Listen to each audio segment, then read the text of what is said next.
Bonjour, bonsoir, mesdames et messieurs. Shalom, shalom, frères et sœurs. Encore une fois, dans vos maisons, qui sont devenues nos maisons. Ta maison est devenue ma maison. Nous sommes en Christ, gloire à Dieu. Même si tu ne l'es pas encore, tu peux le devenir aujourd'hui. Encore une fois, que le Seigneur vous bénisse, que l'Éternel puisse bénir ces moments. Vous savez qu'à la télévision, le temps est tellement limité, donc je ne peux pas m'hasarder à commencer à chanter, à faire quoi que ce soit. Nous allons tout droit au but de notre troisième session, où nous sommes en train de parler de la conversion. Donc, dans cette troisième session, nous continuons.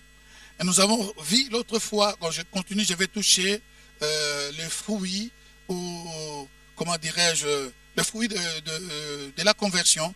Mais avant d'arriver là-bas, je pense que c'est important, ce que le Saint-Esprit m'a aussi conduit. Je peux passer, je ne fais que le suivre pour que ça soit pas seulement ce que moi j'ai écrit, mais je le suis par rapport comme il m'amène. Donc, par exemple, il y a des textes qui sont venus ici. C'est de Nicodème qui n'était pas dans mes notes. Donc, je suis sûr que c'est une bénédiction pour tout d'abord moi-même.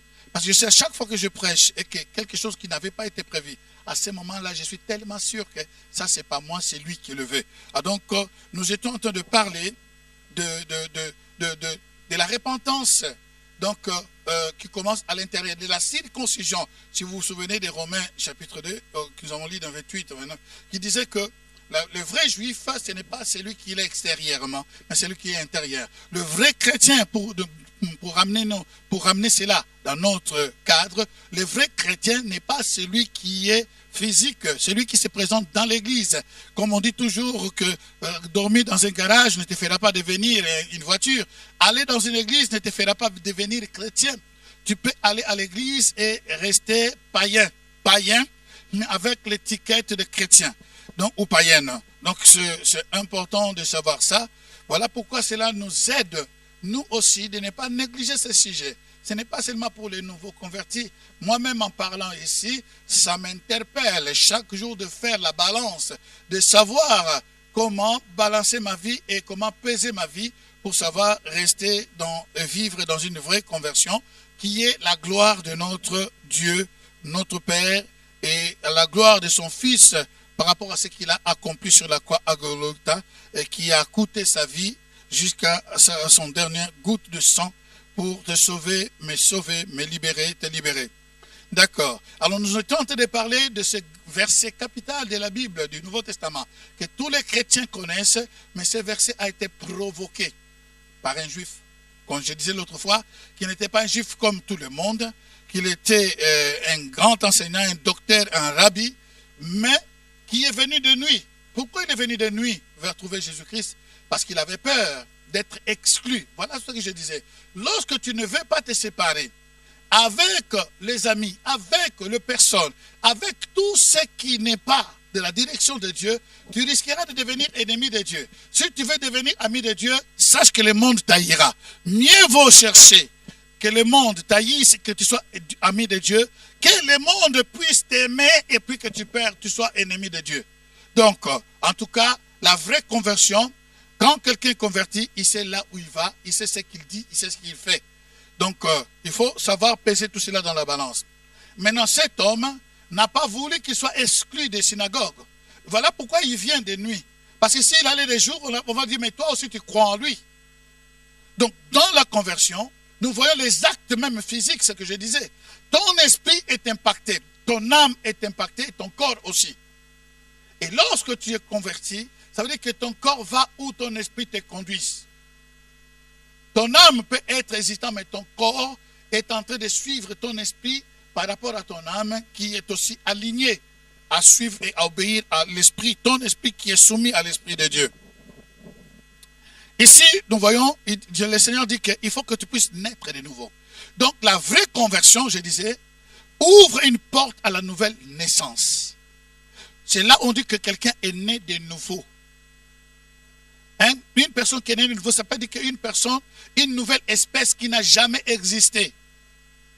Tu es né de ton père, de ta mère biologique, mais lorsque tu reçois le Seigneur, avant de le recevoir, il y a la foi qui va intervenir. Donc, nous avons la foi, la conversion, la repentance qui font les trios. C'est une sorte de trinité qui vont ensemble pour nous donner tout cet accès au ciel, tout cet accès à notre Père, Fils et Saint-Esprit.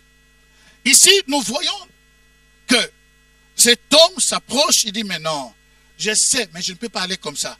Il vient de nuit, il pose sa question, il lui pose une autre question, mais le Seigneur connaissait son problème. Son problème, ce n'était pas de savoir les miracles. Ce n'est pas question de miracle, c'est question de naître de nouveau. Il faut naître de nouveau. Donc la vraie conversion, je disais tantôt, ouvre la porte à la nouvelle naissance. Nous voyons ce Nicodème ici. Quand nous regardons le Nicodème ici dans la Bible, nous le voyons dans le chapitre 2. Mais si nous allons dans le chapitre 19, toujours de Jean, nous allons les retrouver. La Bible dit, le verset 38. Après cela, Joseph d'Arimathée, qui était disciple de Jésus, mais en secret. Vous voyez? Ici, nous sommes sur la croix, à Golgotha. Jésus est crucifié. Il y a cette scène de tous les disciples qui ont fui. Seulement les femmes et Jean, celle qui est là comme disciple. Et maintenant, la Bible dit, Joseph d'Arimathée, qui était disciple de Jésus, mais en secret, par crainte des Juifs, demanda à Pilate la permission de prendre le corps de Jésus. Et Pilate le permit. Il vint donc et prit le corps de Jésus. Il était en secret. Mais à cause de la croix, lorsqu'il a compris maintenant qu'il y a la croix, il y a la souffrance, cet homme-là qui est en train de souffrir, il est innocent. Il est mon maître, alors je n'ai plus peur, je n'ai plus honte. Je peux déclarer à haute voix que je l'appartiens. Je l'appartiens, voilà. Son esprit est impacté. Son âme, il n'a plus la peur, parce que la peur vient du cœur de l'âme. Il n'a plus honte, la honte vient de l'âme. Il n'a plus de pensées, donc son âme est impactée. Et son corps agit. Il va se présenter devant Pilate. Il ose à défier Pilate pour demander le corps de Jésus. Qu'est-ce que tu vas faire avec ce corps? Mais ce n'est pas fini. Le verset 39 nous dit ceci. Nicodème, qui auparavant était allé de nuit vers Jésus, vint aussi apportant un mélange d'environ 100 livres de myrrhe et d'aloès. 100 livres de myrrhe et d'aloès. Ça veut dire que 30 kilos. Écoutez, chers amis, 30 kilos, moi j'ai toujours donné cet exemple, parce que dans mon pays, je ne sais pas dans certains pays comment ça coûte, le sac de ciment pèse 30 kilos. Je me souviens encore jusqu'à aujourd'hui. Je ne sais pas s'ils ont diminué. Mais prends quelque chose qui pèse 30 kilos, mets-le sur les épaules. Essaye de monter la montagne. Essaye de monter la montagne avec ces kilos-là. Mais ici, nous voyons Nicodème. La Bible dit qui était venu de nuit. Mais maintenant, il n'a plus honte de ses seigneurs. Il n'a plus honte qu'on l'exclut dans les synagogues. Vous savez, il y a des personnes qui ont peur de perdre des amitiés. Il y a des personnes qui ont peur parce que si je me convertis, je vais perdre beaucoup des amis. Je vais perdre beaucoup d'opportunités.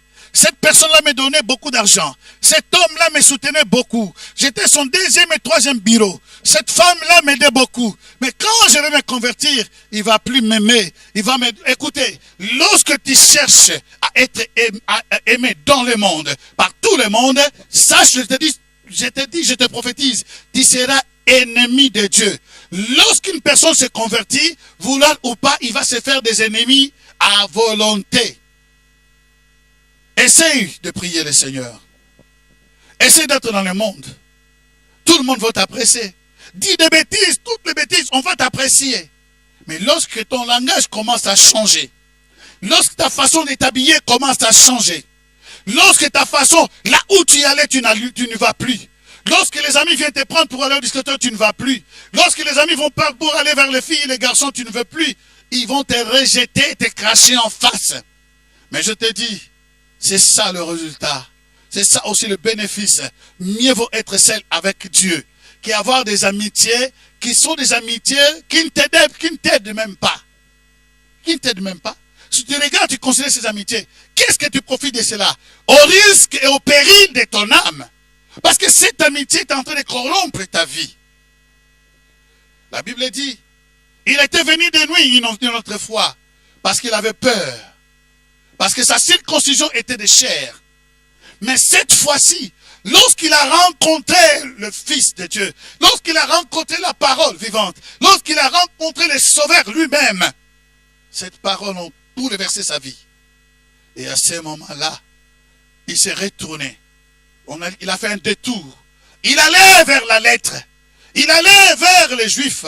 Mais il s'est détourné pour embrasser une personne. Alléluia. Donc maintenant, Nicodème dit, mon problème, ce n'est plus le Torah. Mon problème, ce n'est plus d'être juif et prêcher la parole. Donc être enseignant ou docteur ou rabbi. Peu importe ce qu'on va me faire. Peu importe ce qu'on va me rejeter. Mais je vais embrasser une personne. J'aime cette personne. Je vais le déclarer à haute voix. Je vais le déclarer à haute voix. Je vais le manifester. Il porte les kilos de 30 kilos. Il a mis des choses pour embaumer le corps du Seigneur, pour parfumer le corps de son roi, de son Dieu, qu'il a choisi maintenant pour cette nouvelle naissance. La nouvelle naissance bouleverse ta vie. La nouvelle naissance fait en sorte que tu t'en fous des gens qui ne veulent pas de toi. Tu t'en fous de la femme même qui était ta femme, qui veut t'abandonner. Tu t'en fous d'eux parce que tu as rencontré une personne. Tu n'es pas adhéré dans une église, mais tu as rencontré une personne. Et cette personne s'appelle Jésus. Lorsque tu les rencontres, ta vie est impactée. Ton esprit est impacté. Ton âme est impactée. Ton corps a changé. Tu peux supporter le poids pour cette personne. Et tu montes. Lui, il est monté avec la croix. Mais toi, tu montes avec 30 kilos d'aloès, de parfum, tout de myrrhe. Oh, alléluia. Parce qu'il faut que la prophétie de Jésus s'accomplisse. Il y avait les rois qui sont venus l'adorer lorsqu'il était bébé. Mais maintenant, il est en train de mourir. Il faut que ça s'accomplisse. Il faut que le myrrhe arrive. Il faut que le myrrhe arrive aussi dans sa mort. Il faut que les aloès puissent venir aussi dans sa mort. Il est venu.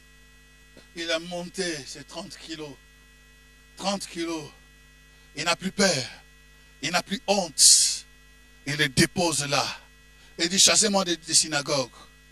Mais j'ai rencontré une personne. Lorsque tu rencontres Jésus, la vraie conversion se voit par les fruits. Tu ne t'efforceras pas. Les manguiers ne s'efforcent pas de donner la mangue.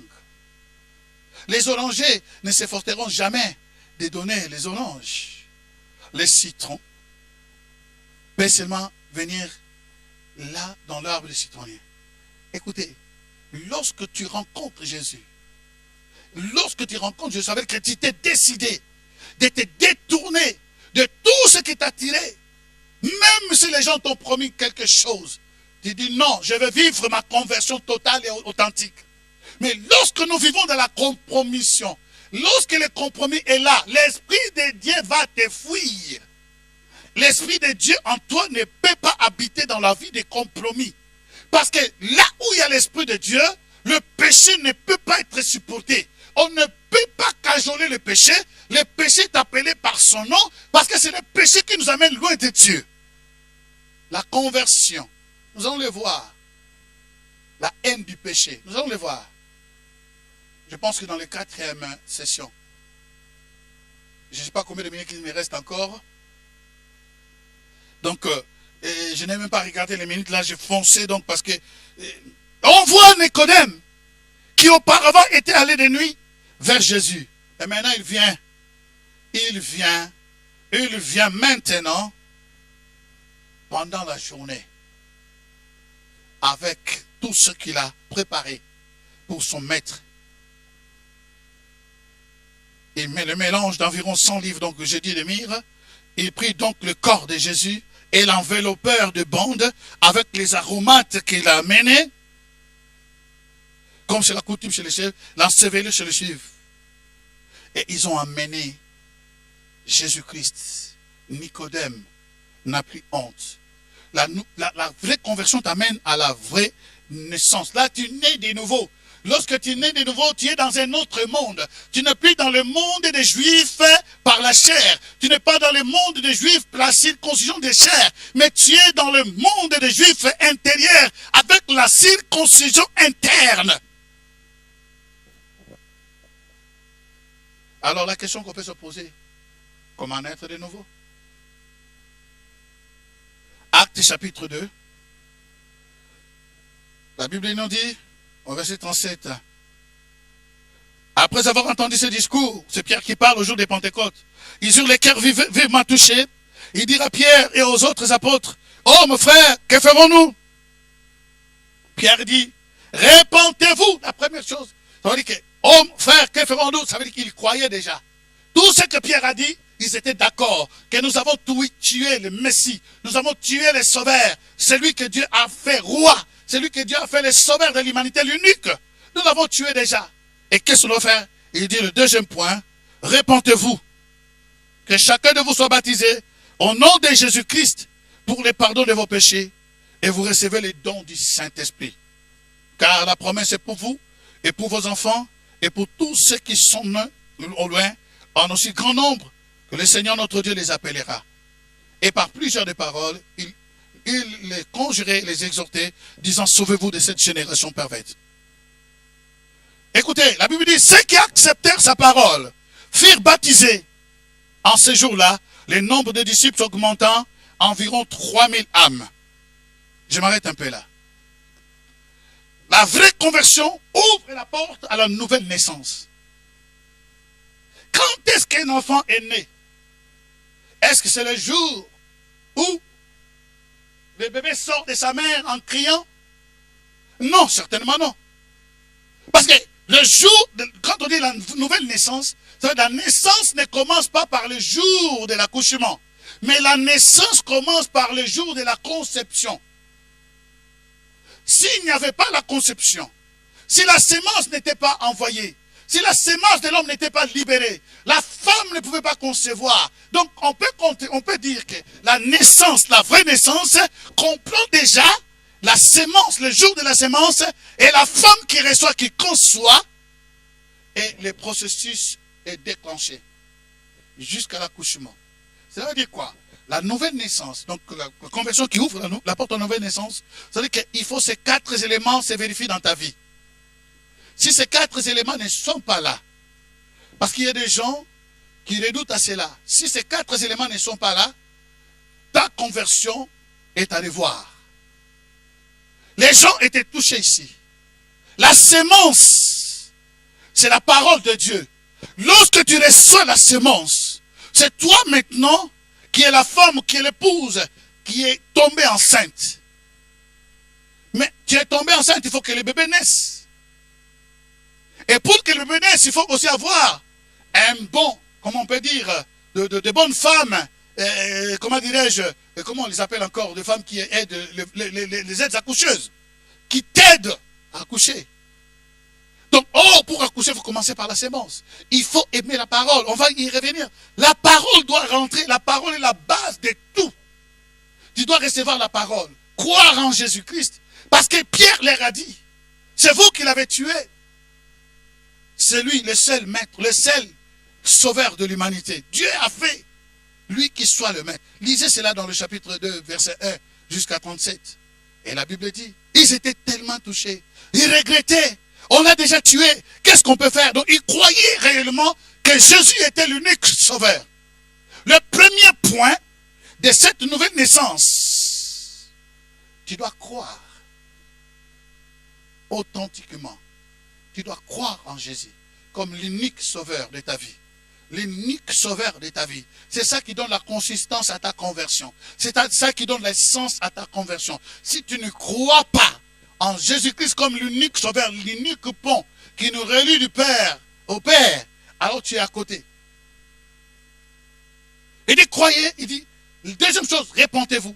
La repentance, vous voyez? Ce que Jean-Baptiste prêchait, c'est Pierre qui le prêche maintenant. Il dit, répentez-vous. La repentance, chers amis, métanoïa, en grec, qui dit ceci. Donc les sentiments éprouvés, ou disons les regrets, la tristesse qu'on a d'une situation par rapport à notre vie d'autrefois, quand tu écoutes la parole. Donc ces sentiments viennent au travers de la parole. Tu écoutes la parole, tu es touché. Et quand tu es touché, ça veut dire que les sentiments que tu as là, les regrets, les sentiments de comment dirais-je, de ce que tu as fait du mal, et ces regrets-là te poussent à une décision, tu prends la décision d'abandonner cette histoire, d'arrêter ce péché et de retourner à ton Dieu. C'est ça, métanoïa, le changement de pensée, le changement des idées.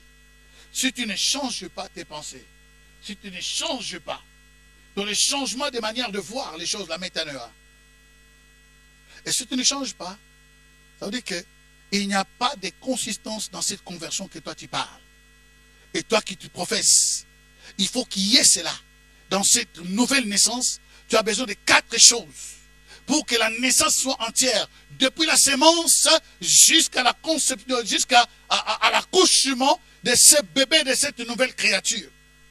Et dit, et puis, soyez baptisés au nom de Jésus-Christ pour le pardon de vos péchés. Beaucoup se disent convertissent, qui sont convertis, mais qui résistent au baptême parce qu'ils avaient reçu un baptême quelque part, qu'ils étaient, c'est pas enfants, qu'ils étaient bébés. Et d'autres, quelqu'un m'a dit, oh mais écoute, moi j'étais bébé, je crois, comme ça, et puis bon, d'accord, c'est bon. C'est bon. Oh mais je fais ceci, je fais la confession, je fais, c'est bon. Tu appuies, c'est bon. Mais ici, nous voyons. Qu'est-ce que la parole de Dieu dit dans Marc, qui n'était pas dans mes notes? Marc chapitre 16, verset 15. Jésus leur dira, avant de monter au ciel, allez partout dans le monde entier, annoncez la bonne nouvelle à toute créature. Les arbres sont des créatures, les chiens sont des créatures, les animaux sont des créatures, les fourmis sont des créatures. Mais il dit prêchez la bonne nouvelle à toutes les créatures. Celui qui croira, est-ce que la fourmi croit? Est-ce que les oiseaux croient? Non. C'est lui qui croit. Donc ça, c'est le message donné à une personne adulte, une personne qui comprend, qui doit décider de choisir Jésus, mais qui ne doit pas être poussé par la force. Même si tu le prends le baptême étant adulte, mais si tu as été poussé, ta conversion, ça ne donne pas la consistance à ta conversion. Ce n'est pas une conversion authentique, parce que ceux qui t'ont poussé un jour ne seront pas là, tu ne vas plus faire ce que le Seigneur te demande. Il dit quiconque croira et qui sera baptisé. Tu vois, quiconque croira, la foi est attachée au baptême. Tu ne peux pas dire que je crois et tu ne fais pas baptiser. Celui quiconque croira et qui sera baptisé sera sauvé. Sauvé, sozo. On va y revenir. Sera sauvé. Donc quiconque croit et qui sera baptisé sera sauvé. Mais si tu crois, tu ne te fais pas baptiser. Cela veut dire que tu as un problème, tu ne crois pas. Et Jésus dira encore, et de celui qui ne croira pas sera condamné. Voilà, il y a des gens qui sont dans l'église. Je ne parle pas de ceux qui sont déjà baptisés. Il y a d'autres qui vont revoir leur baptême. Tu peux les revoir, tu peux te faire baptiser. Peut-être là où tu as fait, tu ne l'as pas fait bien. Et si tu veux, maintenant tu es conscient, tu peux les refaire. Pour que ta conscience t'aide, tu peux les refaire. Tu peux bien refaire ton baptême si tu le veux.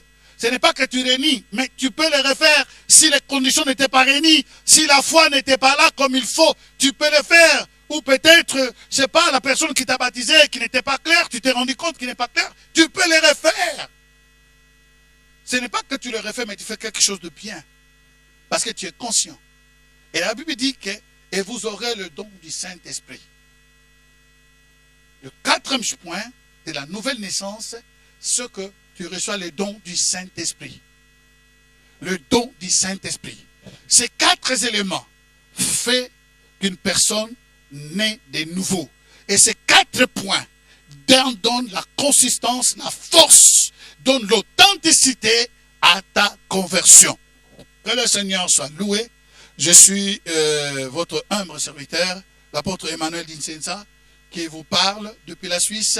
Que Dieu vous bénisse et que soyez, comment dirais-je, convertissez, soyez restés avec la conversion, balancez votre conversion, chaque jour méditez sur cela et recevez les dons du Saint-Esprit. Tu as besoin du Saint-Esprit parce que les baptêmes de l'eau lavent ton passé, mais les baptêmes du Saint-Esprit te remplissent pour ton futur de gloire. Que le Seigneur vous bénisse et que nous allons nous revoir à la prochaine fois. Laisse-moi prier encore une fois. Aide mon frère Père, aide ma soeur pour cette décision qu'il va prendre maintenant.